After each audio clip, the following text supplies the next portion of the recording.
guys, Teacher Cyndi here. I thought today we could do another silly story with Cyndi. Today we're going to be reading a pretty cool book. It has beautiful illustrations, which mean, it's the same as illustrator. But illustrations is also another way of saying the pictures. Cool. And it is also written by the same person, and his name is Oliver Jeffers. And the title of the book is This Moose Belongs to Me.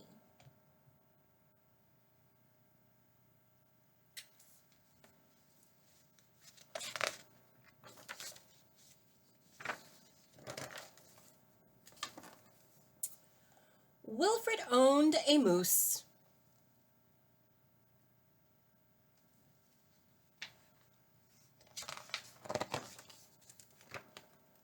He hadn't always owned a moose. The moose came to him a while ago, and he just knew, that it was meant to be his.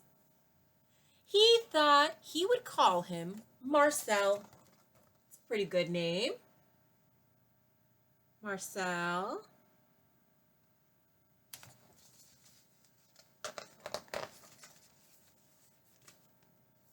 He began following Marcel, explaining the rules of how to be a good pet.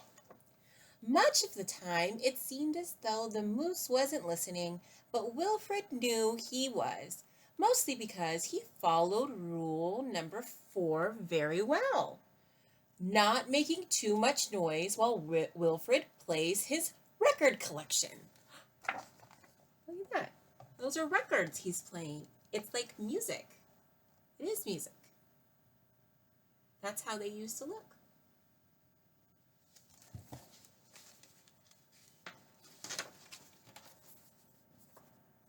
Sometimes the moose wasn't a very good pet. He generally ignored Rule 7, going whichever way Wilfred wants to go. The moose had a very good sense of direction, and Wilfred did not. And because the moose was particularly poor on rule number 7, subsection B, maintaining a certain proximity to home, Wilfred quickly learned to bring some string along on their outings so he could find his way back again. He wants the moose to only follow where he wants to go, but the moose is going to go wherever the moose wants to go.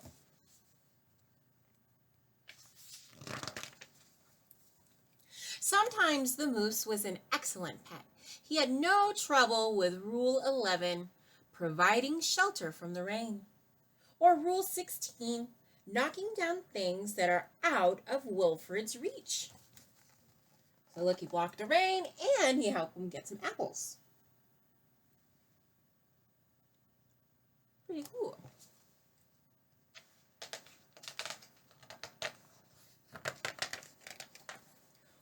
One day, as Wilfred was let me start that sentence again. One day, as Wilfred discussed their plans for the coming year on a particularly long walk, he made a terrible discovery. So like he was talking about the things he wanted to do, like going in the ocean and going over the waterfall in a bucket. That sounds a little scary to me.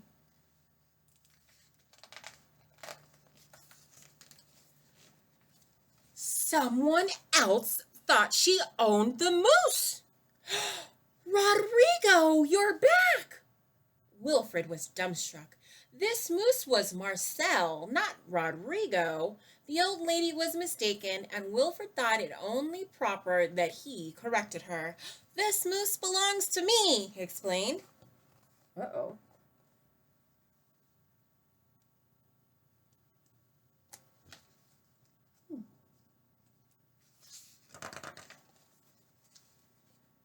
And to prove it, he called Marcel. But the moose did not respond. He seemed more interested in the old lady. Look, he kind of looked at him, and he looked over here. But he was more interested in the old lady. Does anybody spy what she has in her hand that he might be really interested in? Maybe that's why he picked the old lady. Embarrassed and enraged, Wilfred rushed off for home. But in his haste and miles from anywhere, he tripped over his string and got tangled up. Oh no, poor Wilfred.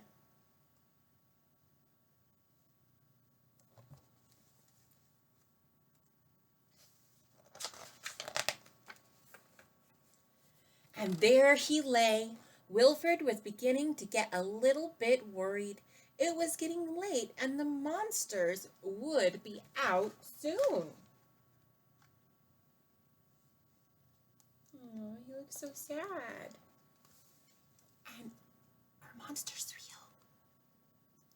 No, they're just pretend, right?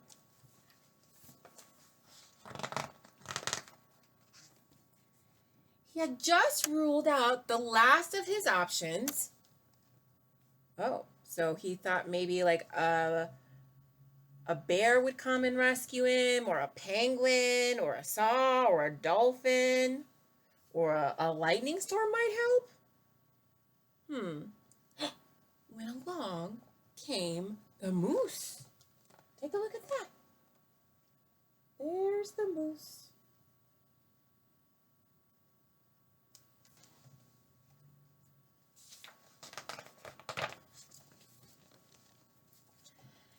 And performed Rule 73 brilliantly, rescuing your owner from perilous situations. Look, he saved him.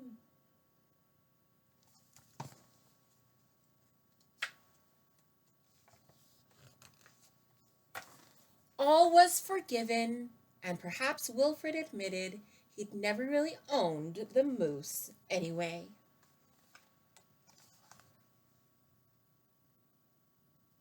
Are mooses normally pets? No, they're a wild animal. They're a really cool wild animal. And it would be so cool to have them as a pet, but they're not. They're just to look at from a distance. Are we supposed to go near wild animals? No, it's just not safe. With that in mind, he and the moose reached a compromise. The moose would agree to all of Wilfred's rules.